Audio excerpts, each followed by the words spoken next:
Hello everyone, good morning. स्वागत है आप सभी का ऑनलाइन स्टडी में। आज की इस वीडियो में हम बात करेंगे बिहार एसआई मेंस एग्जाम्स के लिए मैथ्स और रीजनिंग का डे 36। आई होप कि फ्रेंड्स इससे पहले आपने सारे पार्ट्स को जरूर देखा होगा। नहीं भी देखा तो आप या तो इस वीडियो के नीचे डिस्क्रिप्शन चेक कर सकते हैं या फिर आप हमारे प्लेलिस्ट में जाकर के वहाँ पर आपको सारे पार्ट्स की लिंक एक साथ मिल जाएगी। इस वीडियो में जो भी क्वेश्चन मैं आपके साथ डिस्कस करूंगा वो काफ़ी अच्छे वाले प्रश्न है, तो इस वीडियो को आप लास्ट तक जरूर देखेंगे। ठीक है, तो चलिए शुरू करते हैं। और फर्स्ट क्वेश्चन देखिए आपके स्क्रीन पे क्या कह रहा है। एक समचतुर्भुज का एक विकर्ण अन्य का आधा है। तो चलिए इसको फिगर हम बना लेते हैं कि सबसे पहले हमारा जो फिगर होगा वो किस तरह से बन सकता है। समचतुर्भुज की बात की जा रही है तो मैंने आपको कल की वीडियो में बताया था फ्रेंड्स, समचतुर्भुज यानी कि इंग्लिश में इसको रंबस कहते हैं और इसकी जो चारों भुजाएं होती है वो आपस में बराबर होती है। ठीक है, और यहाँ पे क्वेश्चन में ये कह रहा है कि इसका एक जो विकर्ण है वो दूसरे का आधा है, अन्य का आधा है। तो ये मान सकते हैं फ्रेंड्स, ये अगर आपका 4x हो जाता है तो ये आपका कितना होगा 2x हो जाता है। मैं इसका 4x 2x इसलिए कर रहा हूँ क्योंकि इसको आधा करने में दिक्कत नहीं होगा। अगर आप इसको x करेंगे, एक को अगर x मानते हो तो इसको x/2 करना पड़ेगा, तो थोड़ा सा प्रॉब्लम होगा आपको सॉल्व करने में। ठीक है, चाहो तो आप मान कर सकते हो, कोई दिक्कत नहीं होगा, थोड़ी सी आपकी कैलकुलेशन बढ़ जाएगी। तो इसको फ्रेंड्स देखिए, आपको मैं मानता हूँ कि 4x है तो ये आपका 2x हो जाएगा, ये आपका 2x होगा। ठीक है, अब ये बोल रहा था कि एक जो विकर्ण है इसके अन्य का आधा है। अगर हम इसको माना 4x तो ये हमारा कितना होगा 2x होगा टोटल, तो ये x है और ये आपका x है। ठीक है, और प्रत्येक जो भुजा की लंबाई दी गई है वो 10 सेंटीमीटर के बराबर दी गई है, ये कह सकते हैं। और यहाँ पे आपका जो कि समकोण बनता है। ठीक है फ्रेंड्स, बस हमारा काम खत्म हो गया। और यहाँ पे हम क्या करेंगे, हमें x की वैल्यू निकालनी पड़ेगी, तभी हम क्षेत्रफल निकाल पाएंगे। क्योंकि आपको पता है फ्रेंड्स, एरिया इक्वल टू क्या होता है 1/2/d1 गुने d2। समचतुर्भुज का जो एरिया होता है वो क्या होता है 1/2 डायगोनल फर्स्ट गुने डायगोनल सेकेंड। क्लियर। तो यहाँ पे हम क्या करेंगे, d1 निकालने के लिए हमें x निकालना पड़ेगा कि x की वैल्यू क्या है। तो कैसे करेंगे, देखिए अगर इसको पाइथागोरस प्रमेय पर तोड़ दे तो क्या होगा, कर्ण ये आपका बनता है, ये आधार और आपका ये लंब। तो यहाँ पे हम ये कह सकते हैं कि 10 का स्क्वायर इक्वल टू क्या होगा x² प्लस 4x² हो जाएगा। ठीक है, यानी कि कर्ण का स्क्वायर बराबर लंब का स्क्वायर प्लस आधार का स्क्वायर हम लोगों ने कर दिया। यहाँ पे हम करेंगे फ्रेंड्स, ये 100 हो जाएगा, ये आपका 4 और 1 5x²।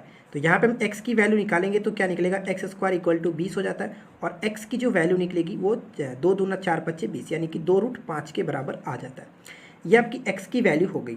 अब यहाँ पे हम डायरेक्ट फॉर्मूले पे चलते हैं, डायरेक्ट हम लोग यहाँ पे सॉल्व करते हैं। ठीक है, 1/2 तो d1 हमारे पास कितना हो गया, देखिए फ्रेंड्स टोटल आपका 4x रहता है, तो और आपके पास कितना है 2√5, x की वैल्यू निकली है। तो 4x का कहने का मतलब क्या हुआ, 4 दूना 8 कर सकते हैं, 8√5।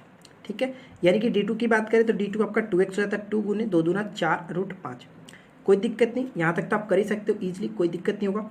अब यहाँ पे हम क्या करेंगे, इसको सॉल्व कर लेंगे। ठीक है, अब देखिए इसको मैं सॉल्व कर लेता हूँ, ये कितना हो गया, 2 बार में कटेगा। तो ये आप यहाँ पे करके देखिए, 8√5 गुने में 2√5, तो 8 दूना 16 हो गया और 2 रूट का 1 रूट आप निकालोगे तो 5। तो कह सकते हैं कि 16 5 80। यानी फ्रेंड्स इस क्वेश्चन का राइट आंसर क्या होगा, 80 सेंटीमीटर स्क्वायर बिल्कुल करेक्ट आंसर हो जाता है। तो उम्मीद करते हैं कि आपको ये क्वेश्चन अच्छे से समझ में आ गए हो कि हम लोगों ने यहाँ पे कैसे कैसे इसको बनाया। ठीक है, चलिए आगे बढ़ते हैं। क्वेश्चन नंबर सेकंड में क्या कह रहा है कि a² प्लस b² बटा में a³ माइनस b³ का वैल्यू हमें निकालना है कि क्या होगा। जबकि हमारे पास दिया गया कितना friends, a plus v equal to 8 के बराबर दिया गया और a minus b equal to 2 के बराबर है। तो हमें निकालना क्या है, a² प्लस b² और अपॉन में निकालना है a³ माइनस b³। ये हमें फाइंड आउट करना है।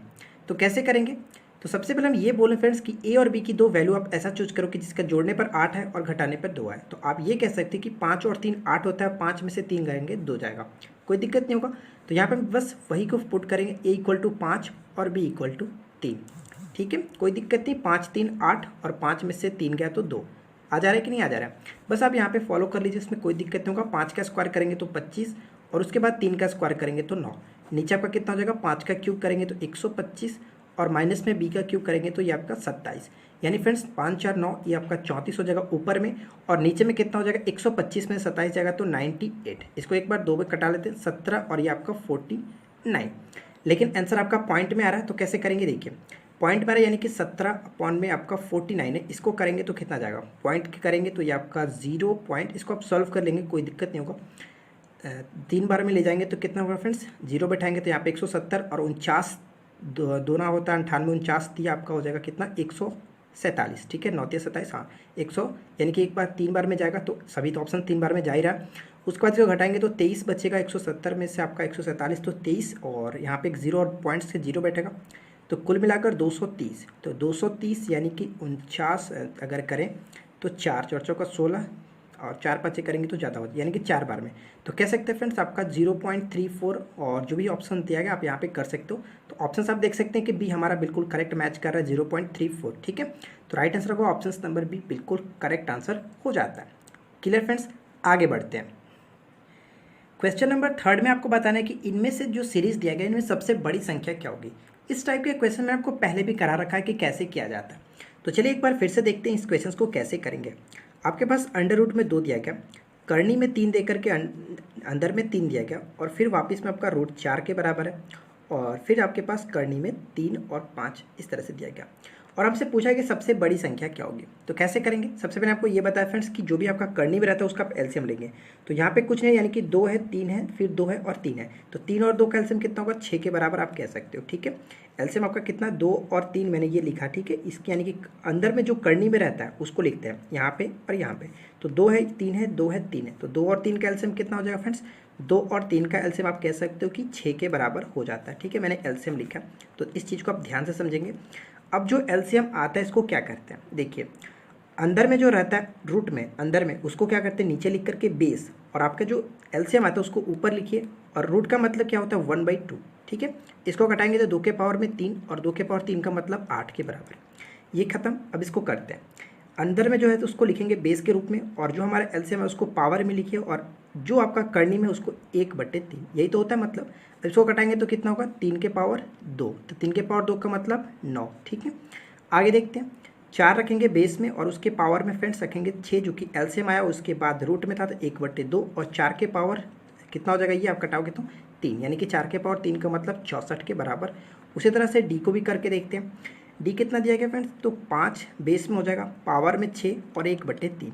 इसको करेंगे तो 2 बार में कटेगा, 5 के पावर 2 यानी कि 25। अब आप बताइए फ्रेंड्स इनमें सबसे बड़ी संख्या कौन हुई। तो आप इजीली देख सकते हो कि सबसे बड़ी संख्या 64 है, और 64 किसका था, तो 4 वाला का तोड़े थे, यानी कह सकते हैं कि रूट 4 में जो है वो बिल्कुल करेक्ट होगा सबसे बड़ी संख्या। और यही क्वेश्चन सबसे छोटी पूछते तो क्या करते हैं, सबसे छोटी हमारा जो कि 8 आया था, यानी कि कह सकते थे कि रूट 2 सबसे छोटी संख्या हो जाता है। तो सबसे बड़ी हमारा क्या बना, रूट 4, ठीक है फ्रेंड्स, सबसे बड़ी। तो राइट आंसर हमारा हो गया ऑप्शन नंबर, आप देख सकते हैं बिल्कुल करेक्ट आंसर हो जाता है। क्लियर फ्रेंड्स, तो उम्मीद करते हैं कि आपको ये क्वेश्चन समझ में आ गया कि इस क्वेश्चन को कैसे किया जाता है। चलिए आगे बढ़ते हैं। नेक्स्ट क्वेश्चन कह रहा है कि रोहित 450 रुपये की एक गेंद खरीदता है तथा उसे बेच देता है। रोहित ग्राहक को जिसको बेचता है उसको फ्रेंड्स क्या करते हैं कि 20% तथा 5% की 2 क्रमिक छूट देता है। तो आपको ये बताने कि गेंद का विक्रय मूल्य क्या रहा होगा। तो चलिए इसको कैसे फाइंड आउट करते हैं, देखते हैं। हमें निकालना है एसपी फ्रेंड्स, और सीपी पे क्या जा रहा है कि उसको 2 क्रमिक छूट देता है, यानी कि ये कह सकते हैं कि 450 रुपये पे 2 क्रमिक छूट। तो पहला 20% का छूट यानी कि 80/100, और उसको फिर लिख सकते हैं 5% का छूट यानी फ्रेंड्स 95/100, ठीक है। बस आप इसको कैलकुलेशन कर लेंगे, इसका राइट आंसर आ जाएगा। तो चलिए इसको कर लेते हैं कैलकुलेशन। 00 से 00 खत्म। अब इसको कैसे कटाएंगे, तो यहाँ पे देखिए इसको ये कटा सकते हैं फ्रेंड्स, 4 दूना 8 और 25 चौका 100, ठीक है, कोई दिक्कत नहीं।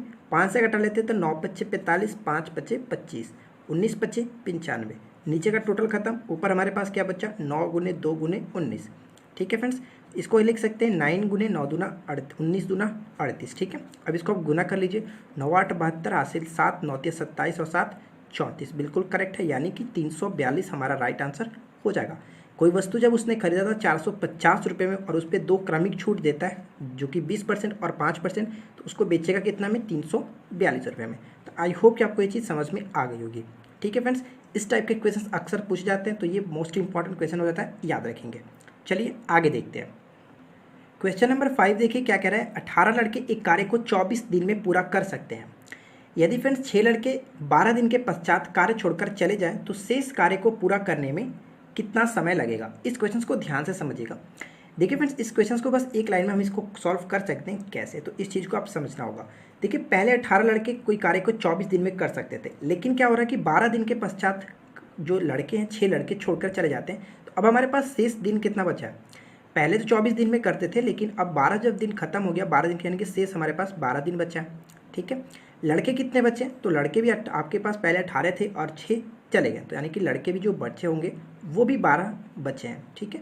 तो ये कह सकते हैं फ्रेंड्स अब जो वर्तमान कार्य होगा, जो अब वर्तमान कार्य का मतलब ये आप समझिए कि 18 लड़के का जो 12 दिन का कार्य होगा, ठीक है, 18 लड़के का जो 12 दिन का कार्य होगा, अब वही जो लड़के होंगे वो फ्रेंड्स क्या करेंगे, 12 लड़के का x दिन के कार्य के बराबर होगा। यानी कि जो पहले से हम 24 दिन करते थे, अब वो 12 दिन खत्म होने के बाद 12 से गुना करेंगे, यानी कि 18 लड़कों के 12 दिन का जो कार्य होगा वो 12 लड़कों के x दिन के कार्य के बराबर होगा। ठीक है, अब यहाँ से 12 से 12 ईजिली कटा सकते हो और x की वैल्यू यानी कि 18 दिन लगेगा। यही इस क्वेश्चन का राइट आंसर होगा और इसी तरह से आपको भी सॉल्व करने हैं। सबसे पहले आप शेष दिन निकालेंगे और शेष लड़के निकालेंगे और उसके बाद जो भी पूछा जा रहा है उसको आप कर लेंगे, कोई दिक्कत नहीं होगा। तो फ्रेंड्स, अगर आपको ये वीडियो पसंद आ रही हो तो वीडियो को लाइक ज़रूर करेंगे। ठीक है, चलिए आगे बढ़ते हैं। देखिए फ्रेंड, नेक्स्ट क्वेश्चन जो कि एपी से, और ये काफ़ी दमदार क्वेश्चन है, इस चीज़ को आप अच्छे से समझने की कोशिश करेंगे और इस टाइप के क्वेश्चंस डेफिनेटली पूछे ही जाते हैं। तो चलिए मैं आपको बताता हूँ कि समानांतर श्रेणी यानी कि एपी में प्रथम 16 पदों का योगफल क्या होगा। यानी फ्रेंड्स, हमें S16 का वैल्यू निकालना है कि कितना होगा 16 पदों का योगफल, जब हमारे पास दिया गया कि प्रथम तथा तीसरे पद क्रमशः दिए गए, जो कि 5 और 15 दिया गया। तो देखिए इस क्वेश्चन को कैसे करेंगे। हमें निकालना क्या है, हमें निकालना फ्रेंड्स S16 की वैल्यू निकालनी है, यानी कि सम ऑफ 16 टर्म्स। ठीक है, ये कह सकते हैं। और हमारे पास दिया गया यानी कि प्रथम पद जो मैंने आपको बताया ऑलरेडी कि प्रथम पद को ए से डिनोट करते हैं और ये हमारे पास 5 दिया गया। लेकिन फ्रेंड्स हमारे पास एक और चीज़ दिया गया जो कि तीसरा पद यानी कि थर्ड टर्म्स जो दिया गया। ठीक है, T3 दिया गया फ्रेंड्स कितना, तो T3 की वैल्यू 15 के बराबर दी गई है। तो हम ये कह सकते हैं T3 का मतलब फ्रेंड्स A+2D। ठीक है, A+2D इक्वल टू 15 दिया गया और A का वैल्यू 5 के बराबर है, तो यहाँ पे हम D की वैल्यू आसानी से कैलकुलेट कर सकते हैं। तो 2D इक्वल टू कितना हो जाएगा, 5 उधर जाएगा तो 10 और D की वैल्यू 5 के बराबर। यानी कहने का मतलब ये हुआ फ्रेंड्स कि पहला पद अगर 5 है तो दूसरा पद जब 5 का अंतर है तो ये 10 होगा, तीसरा पद जो कि 15 होगा, चौथा पद जो कि 20 होगा। यानी कि टर्म्स आप इस तरह से देख सकते हैं, इन दोनों के डिफरेंसेस 5 के बराबर होने चाहिए। इसी तरह से पूछ रहा है कि अगर 16 टर्म्स तक जाए, जो कि लास्ट अगर 16 पद यानी 16 हो, तो इन सारे को ऐड करेंगे तो कितना होगा, यही क्वेश्चन पूछा जा रहा है। तो चलिए इस क्वेश्चन को डायरेक्ट कैसे निकालते हैं। तो मैंने आपको एक फॉर्मूला बताया था फ्रेंड्स, SN इक्वल टू क्या होता है, n/2 into 2a plus n-1 into D. ये मैंने फॉर्मूला आपको ऑलरेडी बता चुका है। यहाँ पे हम क्या करेंगे, हमें n की वैल्यू 16 ऑलरेडी पता है, यानी कि हमें x16 निकालना है। तो ये n के जगह पे 16 रखेंगे, यानी कि 16 यहाँ पे रखेंगे, 2 से डिवाइड करेंगे तो ये 8 हो जाता है। 2 इंटू a, ये की वैल्यू 5 के बराबर है।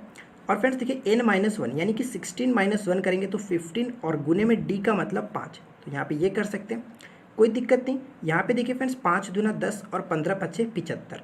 कह सकते हैं कि 75 और 10 85, और 85 को अगर 8 से हम गुना करेंगे तो कितना आएगा, 8 पंजे 40, 8 64 और 4 68, यानी कि 680 इस क्वेश्चन का राइट आंसर हो जाता है।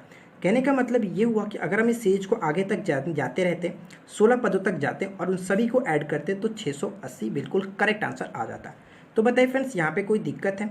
आई होप कि आपको ये अच्छे से समझ में आ गई होगी। यहाँ पे जो मोस्ट इंपॉर्टेंट पॉइंट आपको ये समझना है कि जो निकालना होता है आपको SN का फॉर्मूला आपको याद होना चाहिए। लेकिन मैंने आपको एक और फार्मूला बताया था फ्रेंड्स, आपको याद होगा n/2 a प्लस एल। और ये फार्मूला मैंने आपको ये बताया था कि हमें जब L यानी कि लास्ट टर्म पता हो तब इस फार्मूले का यूज़ करेंगे। लेकिन हमें ये पता नहीं कि 16 टर्म कितना था, इस वजह से हम इस फार्मूले को यहाँ पे यूज़ नहीं करेंगे। ठीक है, यहाँ पे हमें इस फार्मूले को यूज़ करना होगा। तो चलिए आगे बढ़ते हैं। क्वेश्चन नंबर 7 में क्या कह रहा है कि 6 सेंटीमीटर भुजा वाले किसी समबाहु त्रिभुज के अंदर बनने वाले अंतःवृत्त की क्षेत्रफल क्या होगा। ठीक है, अंतःवृत्त का क्षेत्रफल हमें ज्ञात करना।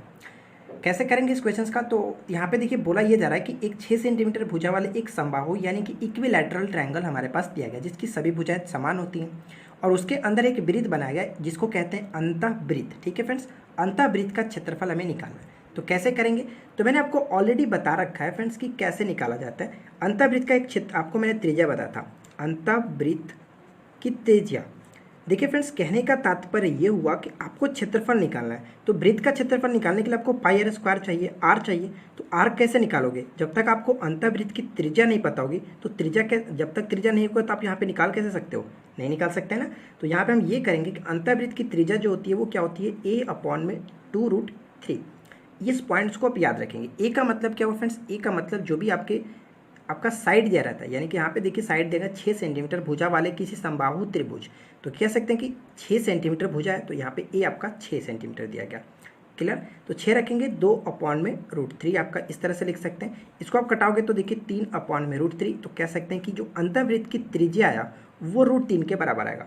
जब आपके पास त्रिज्या √3 के बराबर आ गई तो आप यहाँ पे इजीली कैलकुलेट कर सकते हो कि इसका क्षेत्रफल क्या होगा। तो यानी कि वृत्त का क्षेत्रफल निकालना है, अंतर्वृत्त का क्षेत्रफल। तो कैसे करेंगे, पाई की वैल्यू को पाई छोड़ते हैं, कोई दिक्कत नहीं, क्योंकि हमें आंसर पाई में ही लाना है। अब यहाँ पे आर की वैल्यू को √3 गुने में √3 करके देखिए, 3 को गुना करेंगे तो 3 आपका हो जाएगा पाई। यानी फ्रेंड्स 3 पाई बिल्कुल करेक्ट आंसर हो जाता है। सेंटीमीटर में दिया गया था इसलिए सेंटीमीटर स्क्वायर राइट आंसर हो जाता है। उम्मीद करते हैं कि आपको ये चीज़ समझ में आ गई होगी, लेकिन आपको एक और मैं आपको फार्मूला बताता हूँ, उस फार्मूले को भी आप याद रखेंगे। ये तो था आपका अंतर्वृत्त की त्रिज्या निकालने के लिए, लेकिन फ्रेंड्स बाह्य वृत्त की त्रिज्या अगर पूछ लेता तो क्या करते हैं, बाह्य वृत्त की भी त्रिज्या आप याद रखेंगे, ठीक है। बाह्य वृत्त की त्रिज्या क्या होता है, यहाँ पे बस 2 नहीं होता, यानी कि a/√3 होता है। इस दोनों फार्मूले को मोस्ट इंपॉर्टेंट है, अच्छे से याद रखिएगा, ठीक है। चलिए आगे बढ़ते हैं। क्वेश्चन नंबर 8 को देखिए फ्रेंड्स, काफ़ी अच्छा प्रश्न है, इस चीज़ को अच्छे से समझने की कोशिश करेंगे। 20 सेंटीमीटर त्रिज्या वाले किसी वृत्त के चाप AB केंद्र पर 90 डिग्री का कोण बनाती है, तो छोटे खंड का क्षेत्रफल क्या होगा। जितना छोटा क्वेश्चन है उतने ही थोड़ा सा टफ भी है। अगर आप इसको अच्छे से समझ नहीं पाएंगे तो आप इसको नहीं कर पाएंगे। तो चलिए मैं आपको बताता हूँ कि सबसे पहले क्वेश्चन किस टाइप का कह रहा है और हमारा फिगर किस टाइप का होगा। एक वृत्त दिया गया, ठीक है फ्रेंड्स, जिसकी त्रिज्या कितनी दी गई है, 20 सेंटीमीटर के बराबर। तो सबसे पहले केंद्र ये हो गया और हमें छोटे वृत्तखंड का क्षेत्रफल भी निकालना है। तो इस पॉइंट्स को आप याद रखेंगे। सबसे पहले तो आप मानिए कि 20 सेंटीमीटर की त्रिज्या दी गई है, इस टाइप के हमें मान लेते हैं कि 20 सेंटीमीटर की त्रिज्या। अब छोटे यहाँ पे अब जो ये दोनों पॉइंट्स मिलेंगे कुछ इस तरह से मिल सकते हैं, और हमें जो निकालना था छोटे खंड का क्षेत्रफल, देखिए फ्रेंड्स हमें इसकी वैल्यू निकालनी है, इसकी, ठीक है, जो भी मैं यहाँ पे रंग रहा हूँ इसी की वैल्यू निकालनी है। तो ये कह सकते हैं कि यहाँ पे देखिए आपका 90 डिग्री का कोण भी बना रहा था, ये क्वेश्चन में ऑलरेडी बोला गया है कि ए और बी के बीच जो कि 90 डिग्री का कोण बनाता है, ठीक है, केंद्र पर 90 डिग्री का कोण बनाता है। तो अब आगे हम क्वेश्चंस को कैसे करेंगे। अब मैं आपको ये बोल सकता हूँ फ्रेंड्स कि ये आपका कितना हो गया, ये आपका एक वृत्त हो गया, और अगर हम इसको बोलूँ टोटल को, ध्यान से देखिएगा, मैं थोड़ा सा पेन चेंज करता हूँ।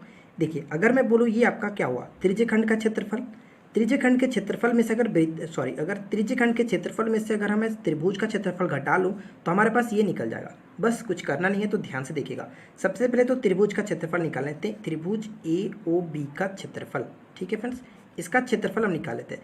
त्रिभुज का क्षेत्रफल निकालने के लिए आपको पता है कि 1/2 गुने आधार गुने ऊंचाई। जब ये समकोण बना रहा है तो ये आपका आधार और ये आपका ऊंचाई, यानी कि दोनों 20 गुने 20 हो जाता है, कोई दिक्कत नहीं। यहाँ पे हम ये कह सकते हैं कि फ्रेंड्स आपका 10 बार में यानी कि 200 सेंटीमीटर स्क्वायर जो कि आपका ये त्रिभुज का क्षेत्रफल निकल गया।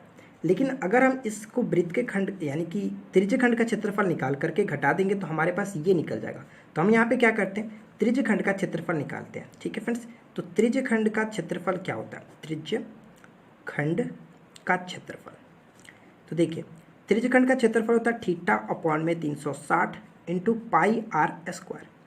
अब इस पॉइंट्स को ध्यान से देखिएगा, थीटा का मतलब जो कि आपके जो केंद्र पे कोण बनाता है तो 90 डिग्री रख सकते हैं, अपॉन में 360, पाई की वैल्यू को ऑलरेडी बोला गया फ्रेंड्स कि 3.14 आपको लेना है, और r² हमारे पास कितना है 20 गुने 20, तो इसको हम 400 लिख सकते हैं, ठीक है। अब इस चीज़ को आप समझिए, यहाँ पे इसको मैं 4 बार में कटा देता हूँ, क्लियर फ्रेंड्स। इसको कटाने के बाद आप इसको बहुत ही ईजिली कैलकुलेशन कर सकते हो, देखिए कैसे 3.14 लिख सकते हैं, और इसको कटाओगे 4 से तो ये आपका 100 बार में कटेगा। टोटल को गुना करेंगे तो कितना होगा 314, यानी कि इतना सेंटीमीटर स्क्वायर हो जाता है। अब जैसा कि मैंने आपको ये बताया था कि अगर टोटल में से हम इसको घटा लेंगे तो ऑलरेडी हमारे पास निकल जाएगा। तो ये कह सकते हैं फ्रेंड्स कि छोटे खंड का जो क्षेत्रफल निकालना है वो क्या होगा, छोटे खंड का क्षेत्रफल यानी कि 314 में से अगर हम 200 को घटा लें तो हमारा राइट आंसर आ जाएगा 114 सेंटीमीटर स्क्वायर। यही हमारा क्वेश्चन का राइट आंसर होगा, और यही हमसे पूछ भी रहा था। तो फ्रेंड्स उम्मीद करते हैं कि आपको अच्छे से समझ में आ गई हो कि इस क्वेश्चन को हम लोगों ने कैसे किया हुआ है। क्लियर, आगे बढ़ते हैं। क्वेश्चन नंबर 9 में क्या कह रहे हैं कि P बिंदु पर स्पर्श रेखा ST है और वृत्त का व्यास जो कि QR है। यदि कोण RPT बराबर 50 डिग्री दिया गया तो SPQ की वैल्यू क्या होगी। तो चलिए सबसे पहले तो फिगर हम बनाते हैं कि फिगर हमारा क्या होगा। एक वृत्त दिया गया और वृत्त पे एक स्पर्श रेखा भी खींची जा रही है। तो ये कह सकते हैं कि स्पर्श रेखा जो कि बिंदु P से होकर के बिंदु P यहाँ पे मान लीजिए P, और एक स्पर्श रेखा इस तरह से हम खींच सकते हैं, कोई दिक्कत नहीं होगा। और ये स्पर्श रेखा क्या फ्रेंड्स ST होता है, ये आपका स्पर्श रेखा ST हो गया, क्लियर। इसके बाद हम ये कह सकते हैं कि जो हमारा वृत्त का व्यास दिया गया वो कितना QR के बराबर है। तो वृत्त का व्यास आप कुछ इस तरह से बना सकते हैं, QR वृत्त का व्यास हो गया, ठीक है। और हमारे पास जो कोण दिया गया वो क्या दिया गया फ्रेंड्स कि RPT। अब इस चीज़ को आप ध्यान से समझिएगा, RPT की वैल्यू जो दी गई है वो ये कोड आपके पास दिया गया, इसकी वैल्यू 50 डिग्री के बराबर दी गई है, ठीक है। और आपसे पूछा गया कि SPQ की वैल्यू क्या होगी, SPQ यानी फ्रेंड्स इसकी वैल्यू आपसे पूछा जा रहा है, इसकी वैल्यू क्या होगी। अब इस पॉइंट्स को आप ध्यान से समझिएगा, यहाँ पे एक थ्योरम काम करता है। अब मैं आपको ये बता दूं कि ये आपका क्या हुआ, ये अगर आप इस चीज़ को आप ध्यान से समझेंगे तो ये आपका अर्धवृत्त हुआ। अर्धवृत्त पे जो बना कोड होता है वो 90 डिग्री का कोड होता है, ठीक है फ्रेंड्स। ये पॉइंट मोस्ट इंपॉर्टेंट है और ये बहुत अच्छा थ्योरम है क्योंकि हमेशा इसका यूज़ किया जाता है। तो ये कह सकते हैं कि अर्धवृत्त में जो बना कोड होता है वो 90 डिग्री का कोड होता है। अब आपको पता है फ्रेंड्स कि एक रेखा पर जो कोड बनते हैं वो 180 डिग्री के बराबर बनते हैं। तो ये कह सकते हैं कि 5 और 9, 9 5 कितना हुआ 14, यानी कि 140 डिग्री का कोड आपका ये दोनों मिल करके बना दिए। तो अब बचा आपका पास कितना, जो कि ये बचा, तो ये टोटल 180 के बराबर होता है। ये तीनों कोड 180 डिग्री के बराबर, यानी कि एक रेखा पर हम चाहे कितने भी कोड खींच लें ये टोटल 180 डिग्री के बराबर कोड बनाते हैं। तो यहाँ पे 3 रेखाएं खींची गई जो कि 50 और 40, ये मिला करके आपका 140 डिग्री बनता है। तो टोटल 180 होता है जिसमें 140 घटा देंगे तो हमारा 40 बिल्कुल करेक्ट आंसर आ जाता है। तो ये कह सकते हैं इस कोड की जो वैल्यू की, यानी कि SPQ की जो वैल्यू है को हमसे जो पूछा गया SPQ वो 40 डिग्री के बराबर होगा। तो फ्रेंड्स उम्मीद करते हैं कि ये आपको अच्छे समझ में आ गई होगी। और यहाँ पे जो मोस्ट इंपॉर्टेंट थ्योरम ये है कि अर्धवृत्त में जो बना कोण होता है वो 90 डिग्री के बराबर होता है, यानी कि समकोण बनता है। क्लियर, आगे बढ़ते हैं। क्वेश्चन नंबर 10 में क्या कह रहा है कि 5 भुजाओं वाले एक नियमित बहुभुज के बाहरी कोण का माप क्या होगा। तो बाहरी कोण के माप के लिए मैंने आपको एक फार्मूला बताया था फ्रेंड्स कि आपको क्या करना होता है कि 360 अपॉन में आपको n से भाग करना होता है जितनी भी भुजाएं दी गई होती है। तो आपके पास जो कि 5 भुजाएं की बात की जा रही है तो 5 से डिवाइड करेंगे तो 72 5 360 होता है, यानी कि कह सकते हैं कि प्रत्येक बाहरी भुजा की जो माप होगी वो 72 डिग्री के बराबर होगी। लेकिन सेम टू सेम क्वेश्चन यही रहता और यहाँ पे पूछा जाता कि 5 भुजा वाले एक नियमित बहुभुज के जो आंतरिक कोण की माप क्या होगी, तो वहाँ पे क्या करते हैं। तो उसके लिए जो फॉर्मूला होता है ये क्या होता है, n-2 इंटू 180 होता है। ठीक है फ्रेंड्स, n-2 इंटू 180 ये टोटल योग हो जाता है। लेकिन इसको आप n से डिवाइड कर दोगे तो आपका आंतरिक कोण की माप निकल जाएगी। तो यहाँ पे आप आंतरिक कोण की माप इस फॉर्मूले के थ्रू निकाल सकते हो। तो ये चीज़ आप याद रखेंगे, ये बाह्य के लिए होता है और ये अंतः के लिए होता है। क्लियर फ्रेंड्स, तो देखिए यहाँ पे हम लोगों ने 10 क्वेश्चंस काफ़ी अच्छे से डिस्कस कर लिए और ये सारे क्वेश्चंस मोस्ट इंपॉर्टेंट है, तो अच्छे से आप इनको अच्छे से समझ लीजिएगा। तो चलिए बढ़ते हैं रीजनिंग के क्वेश्चंस की तरफ। देखिए फ्रेंड्स, रीजनिंग का फर्स्ट क्वेश्चन क्या कह रहा है कि यहाँ पे लिखा गया फ्रेंड्स कि 9 और एंड 4 की वैल्यू जो कि 50 के बराबर दी गई है। 3 और एंड का मतलब फ्रेंड्स 7 का मतलब -40 दिया गया। तो हमसे पूछा क्या गया, एक और जगह उसको छोड़िए और आप यहाँ पे देखिए क्या दिया गया, इसकी वैल्यू क्या होगी। तो सबसे पहले 2 पैटर्न को समझ लेंगे तो ऑलरेडी हम निकाल सकते हैं, कोई दिक्कत नहीं होगा। तो चलिए सबसे पहले पैटर्न को समझते हैं कि क्या करना है। तो यहाँ पे क्या किया फ्रेंड्स कि 9 में से 4 को घटाएगा तो 5 और 5 में 10 से गुना किया गया। क्लियर, तो यहाँ पे भी ये कह सकते हैं कि 3 में से 4 को घटाएगा तो कितना होगा -4 और उनमें 10 से गुना कर दिया गया। तो यहाँ पर भी हम वही करेंगे, 4 में से अगर 5 को घटाते हैं तो क्या होगा, माइनस में 1 और यहाँ पे 10 से गुना कर दीजिए, -10 बिल्कुल करेक्ट आंसर हो जाता है। ठीक है, चलिए आगे बढ़ते हैं। देखिए फ्रेंड्स, इस क्वेश्चन को कैसे करेंगे, सबसे पहले इस पैटर्न को समझते हैं कि कैसे किया गया है। तो आप खुद से कोशिश करिएगा एक बार। तो देखिए फ्रेंड्स, मैं आपको बता दूं यहाँ पे क्या लिखा गया, यहाँ पे 6 के बाद 24, 60, 120, 210 और हमसे पूछा गया। तो हम ये कह सकते हैं कि 2 का क्यूब करके -2 करेंगे तो 6 आ जाएगा। उसी के बाद अगर फ्रेंड्स 3 का क्यूब करके -3 करेंगे तो 24 आ जाएगा। ठीक है, उसके बाद हम 4 का क्यूब करके माइनस में 4 कर दें तो 60 के बराबर आ जाएगा। 64 में से 4 60। उसी तरह से 5 का क्यूब करें तो 125 में से 5 घटाएंगे तो 120। तो सेम टू सेम यहाँ पर भी वही किया गया कि 6 का क्यूब माइनस में 6 210। तो बस हमसे जो पूछा गया यहाँ पे क्या करेंगे, 7 का क्यूब माइनस में 7। तो 7 का क्यूब 343 और उसके बाद -7 करेंगे तो 336 बिल्कुल करेक्ट आंसर हो जाता है। तो उम्मीद करते हैं फ्रेंड्स आपको अच्छे से ये पैटर्न समझ में आ गई होगी। क्लियर, आगे बढ़ते हैं। क्वेश्चन नंबर 13 में क्या कह रहा है कि 882 का मतलब 20 के बराबर दिया गया, 996 का मतलब 26 के बराबर हो रहा है, तो 729 का मतलब क्या होगा। तो चलिए मैं आपको बताता हूँ कैसे करना है। तो यहाँ पे लिख लेते हैं 882 का मतलब फ्रेंड्स लिखा गया 20। तो कैसे किया गया, इस पैटर्न को क्या मतलब है, 8 8 16 और 16 फ्रेंड्स यहाँ पे 2, यानी कि 18 में से 2 जोड़ दिया गया यानी कि 20। उसी तरह से आगे क्या कर सकते हैं, देखें 9 9 6 बराबर 26 लिखा गया। तो कैसे लिखा गया, 9 9 18 होता है और 18 में 6 जोड़ेंगे तो 24 होगा। 24 में एक्स्ट्रा हम लोगों ने 2 ऐड कर रहा था, तो इसलिए हम यहाँ पे ऐड करेंगे 2 एक्स्ट्रा। ठीक है, तो यहाँ पे भी देखिए 729 दिया गया, 729 यानी कि फिर 7 और 2 9, 9 9 का मतलब 18, 18 में इसको 2 ऐड करेंगे जो कि 20, बिल्कुल करेक्ट आंसर हो जाता है। ठीक है, चलिए आगे बढ़ते हैं। अगला प्रश्न ये कह रहा है कि अमन अपने कॉलेज से चलना प्रारंभ करके 10 किलोमीटर उत्तर की ओर चलता है। तो चलिए भाई, इसका कॉलेज यहाँ पे होगा और ये कॉलेज से चलना शुरू करता है जो कि 10 किलोमीटर उत्तर की तरफ जाता है। आगे ऊपर की तरफ हम लोगों ने बढ़ा दिया। उसके बाद क्या कह रहा है कि फिर वह अपने बाएं मुड़कर, यानी फ्रेंड्स लेफ्ट हैंड की तरफ मुड़ता है, लेफ्ट हैंड इसका इधर होगा, लेफ्ट हैंड की तरफ मुड़ करके 10 किलोमीटर चला। तो वापस 10 किलोमीटर चला। उसके बाद क्या कह रहा है कि वहाँ से वह दाईं ओर मुड़ा और 10 किलोमीटर चला।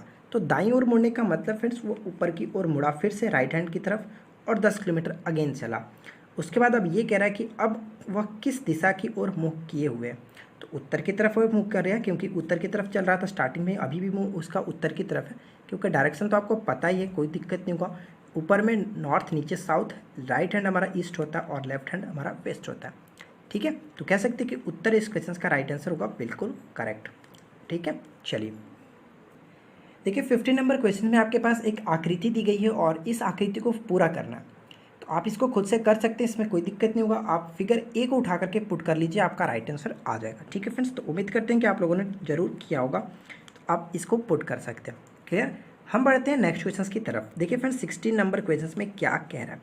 क्वेश्चन नंबर 16 कह रहा है फ्रेंड्स, ऐसे छात्र कितने हैं जिन्होंने रसायन यानी कि रसायन शास्त्र या फिर जीव विज्ञान विषय लिया हुआ है। तो कहने का मतलब ये हुआ, आपके पास कुछ इस तरह का डायग्राम दिया गया और इस डायग्राम का मतलब ये है फ्रेंड्स कि यहाँ पे देखिए टोटल जो जीव विज्ञान थे यानी कि जो बायोलॉजी वाले थे वो टोटल 29 थे और जो केमिस्ट्री वाले थे यानी कि CHE जो थे वो 15 थे, जिनमें से टोटल दोनों ने मिलकर के 7 भाग लिया है। तो ये आपका 8 भाग होगा, यानी कि केवल केमिस्ट्री वाले 8 भाग होंगे और ये आपके 22 भाग है। इस तरह से कुछ दिया गया और हमसे पूछा ये गया कि रसायन शास्त्र या फिर जीव विज्ञान वाले, यानी कि रसायन शास्त्र या फिर जीव विज्ञान वाले। हमसे ये नहीं पूछ रहा है कि दोनों वाले कितने हैं, तो हम इसको नेगलेक्ट करेंगे और सिर्फ इन दोनों को ऐड करेंगे। यानी फ्रेंड्स 8 और प्लस में 22 कितना होगा, टोटल 30 बिल्कुल करेक्ट आंसर हो जाता है। 30 बिल्कुल राइट आंसर है। तो देखिए फ्रेंड्स, उम्मीद करते हैं कि आपको आज की वीडियो काफ़ी पसंद आई होगी। अगर आपको ये वीडियो अच्छी लगी हो तो वीडियो को लाइक कीजिए, अपने दोस्तों के साथ शेयर कीजिए। चैनल पे पहली बार है तो चैनल को सब्सक्राइब करके नोटिफिकेशन बेल को ऑन कर लीजिए इसी टाइप के रोजाना वीडियो के लिए। हम मिलते हैं आपके साथ नेक्स्ट वीडियो में किसी नए टॉपिक के साथ। Thanks for watching, keep learning, have a good day.